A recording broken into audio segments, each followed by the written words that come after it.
السلام علیکم ورحمۃ اللہ وبرکاتہ۔ اللہ کا کرم ہے، میں بالکل ٹھیک ہوں اور اس کی رحمت سے امید کرتا ہوں کہ آپ سب بھی خیر و عافیت سے ہوں گے۔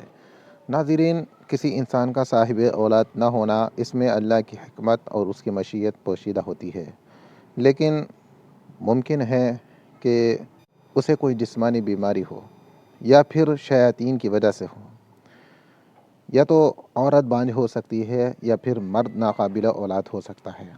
مرد دو طرح سے ناقابل اولاد ہو سکتا ہے، ایک تو یہ کہ وہ جسمانی طور پر مریض ہو اور ناقابل ہو۔ اگر ایسا ہو تو اس کا علاج ڈاکٹر کے پاس کیا جا سکتا ہے، اور دوسرا یہ ہے کہ جسمانی طور پر تو ٹھیک ہے لیکن جنات کی شرارت کی وجہ سے وہ اولاد پیدا کرنے کے قابل نہیں ہے۔ اور یہ اس طرح ہوتا ہے کہ پیداواری صلاحیت کے لیے ضروری ہے کہ مرد کے پاس 1 سینٹی میٹر مکعب میں 20 ملین سے زیادہ منوی حیوانات ہوں۔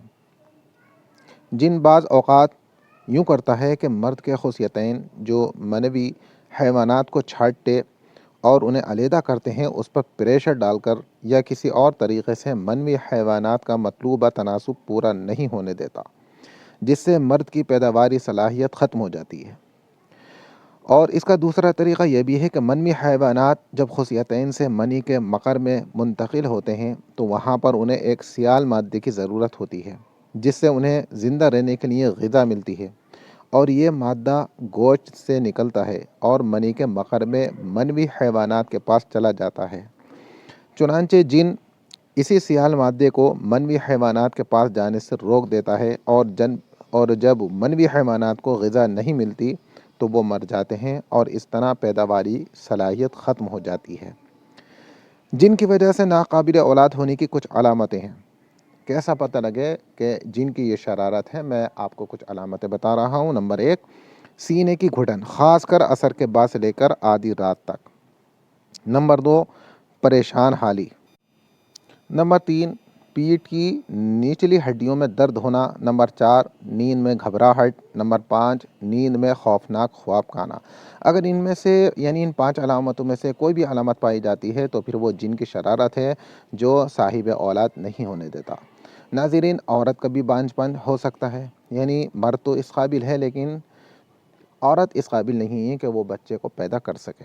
عورت کا بانجھ پن بھی 2 طرح سے ہوتا ہے، ایک تو یہ کہ وہ قدرتی طور پر اولاد جنم دینے کے قابل نہ ہو، اور دوسرے یہ کہ وہ قدرتی طور پر تو ٹھیک ہو لیکن رحم میں جن کی شرارت کی وجہ سے بانجھ ہو جائے اور بچہ جننے کے قابل نہ ہو۔ اس کی شرارت کی ایک شکل تو یہ ہے کہ اس کی پیداواری صلاحیت کلی طور پر ختم کر دے، اور دوسری شکل یہ ہے کہ ابتدائی طور پر تو اس کے رحم میں حمل ٹھہر جائے لیکن چند ماہ بعد وہ رحم کی رگوں میں ایڑ لگا دیتا ہے، جس سے عورت کو خون آنا شروع ہو جاتا ہے اور اس کا حمل ضائع ہو جاتا ہے۔ اور صحیحین میں رسول اکرم صلی اللہ علیہ وسلم کا یہ فرمان موجود ہے، ان الشیطان یجری من ابن آدم مجری الدم، شیطان انسان کی رگوں میں خون کی طرح گردش کرتا ہے۔ ناظرین، بانجھ پن کا علاج کیا ہے؟ نمبر 1، جادو کی پہلی قسم قرآنی آیات پر مشتمل جو ذکر میں نے بتایا ہے اسے ایک کیسٹ میں ریکارڈ کر دیں، جسے مریض روزانہ 3 مرتبہ سنتا رہے۔ یاد رکھیے کہ میری جو ویڈیو ہے اس میں مکمل جادو کا علاج ہے، اس کے اندر جو پہلی قسم میں نے بیان کی ہے وہی آپ کو ریکارڈ کرنی ہے۔ نمبر 2، صبح کے وقت سورہ الصافات کی تلاوت کرے یا اس کی تلاوت سنتا رہے۔ نمبر 3، سوتے وقت سورۃ المعارج کی تلاوت کرے یا اس کی تلاوت۔